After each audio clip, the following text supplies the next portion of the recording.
Lakeland Public Television's Common Ground is brought to you by the Minnesota Arts and Cultural Heritage Fund. The main focus that I like to do is the sculpting portion, like a Paul Bunyan statue or Babe the Blue Ox, that kind of thing. And I also do paint murals, full finishing, and illustration, graphic design, kind of whatever it takes. So it keeps it interesting because it's every project's different. I joined the chamber right away when I started doing this, and then I've actually gotten quite a bit of business from the chamber.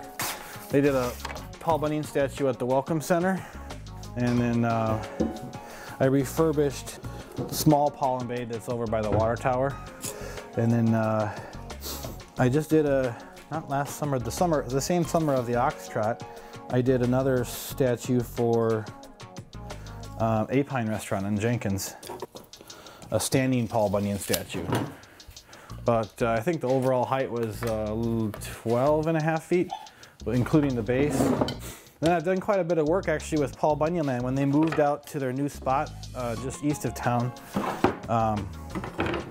I contacted the family that bought the park just to see if they wanted, were interested in me doing some work for them. This is the internal structure of a podium for a church in Cross Lake. I came up with a concept in a meeting. I was just trying to think of a way to do it without, something a little bit more unique. The church in Cross Lake is actually like a log cabin almost. So I thought, well, it'd be cool to try to keep with that theme of the logs. So actually I will be using a white polystyrene foam to surround the wood structure, and I'll carve that to make it look like an old twisted log, and then I'll coat it, give it strength, and actually texture it so it looks like an old log too. I actually started in the cities in St. Paul. I was working for a company called Tivoli 2. So I started there and I started doing the detailing and the sculpting, got into the painting portion of it. So I learned the whole business actually, learned what materials to use, what works, what doesn't. Yeah, it's a pretty specialized thing. It's as far as the theming and stuff, I've been doing this for about 12 years now. There are limitations to, things that are going to be, if it needs to last, or if it's going to be something that's, outdoors or that kind of thing. There's a lot of things you've got to consider. I'll weld structures inside of the foam if I know that it's going to be outdoors and there's going to be a lot of exposure, or someone might try to hang on something. So I usually overbuild things just to make sure that I don't have to come and fix it later on. Polystyrene foam is the main ingredient as far as making the big sculpts out of, and it works really well actually. It's you've got to coat it with something to give it strength, because it's not very good on its own. There's a lot of different foams too. You can get different pound ratings, and depending on your project, because you can get more detail in some of the higher poundage foams because they've got more, it's more rigid, and it's got usually has a smaller bead to it. How big of a project it is will determine the scale of the tools. You end up inventing a lot of your own tools just because either they're way too expensive to buy the pre-made ones, or they just don't work like you want it to. So I've actually made my own tools for quite a few things just to get the job done. This is where it starts to get fun, finally. The rest is all leading up to this point, so I just got to do some trimming to kind of bring in my sides so that I can see how far I can cut in, and then start moving. Then I can come back and kind of draw on where I want to go.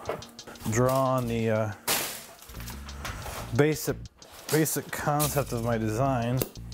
Kind of start seeing the shapes and the segments that I'm looking for.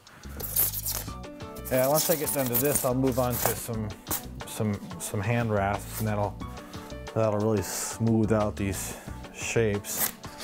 Where we left off last time was I had just started shaping out the bigger pieces, and I still had a lot of this area that was just, you know, pretty much blocky foam that was very basic shape. So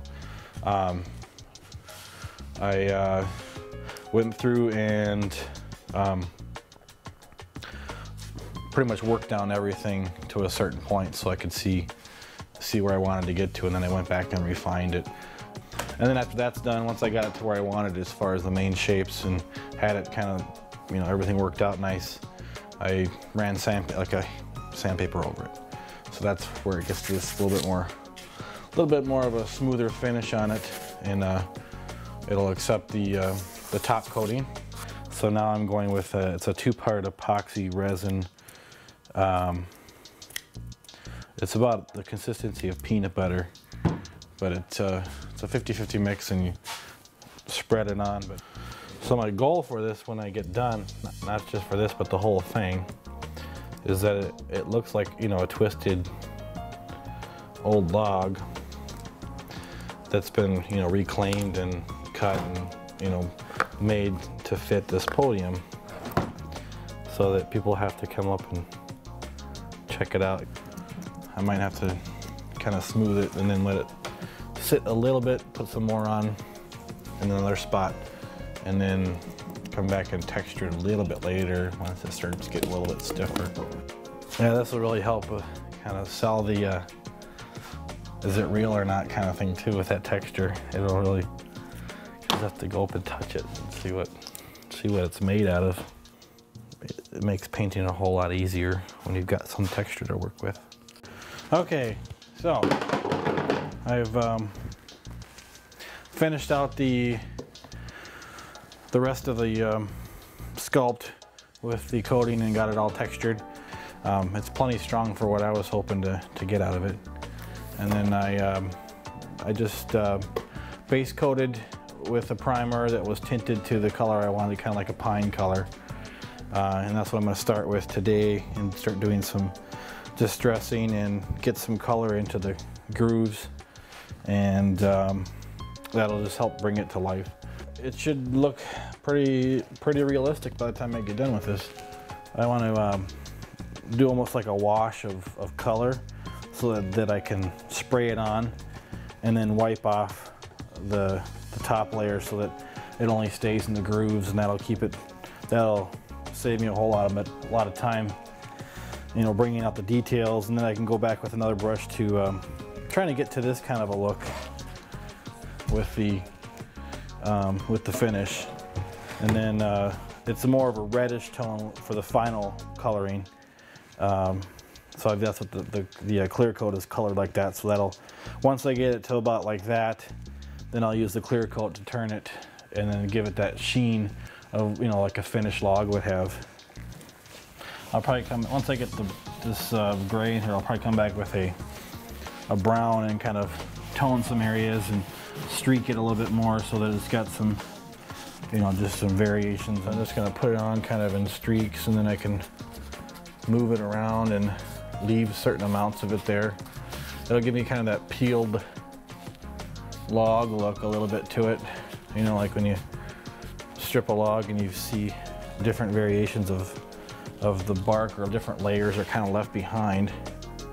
All right, well, I'm gonna dry this a little bit with a hair dryer, and I can put the clear coat on, get a kind of a sort of a final look at it.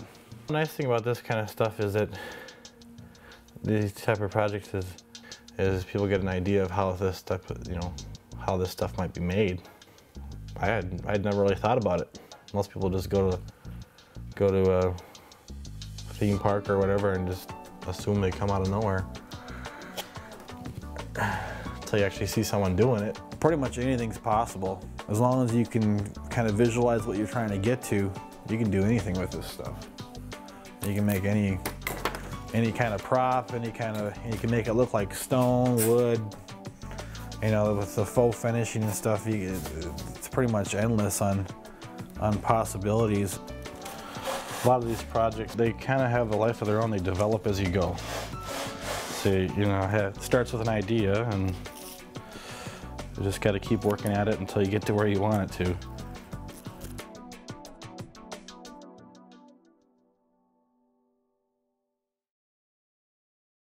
If you enjoyed this segment of Lakeland Public Television's Common Ground, consider making a contribution at lptv.org. If you have segment ideas pertaining to North Central Minnesota, contact us at legacy@lptv.org. Common Ground is funded by the Minnesota Arts and Cultural Heritage Fund by the vote of the people on November 4th, 2008.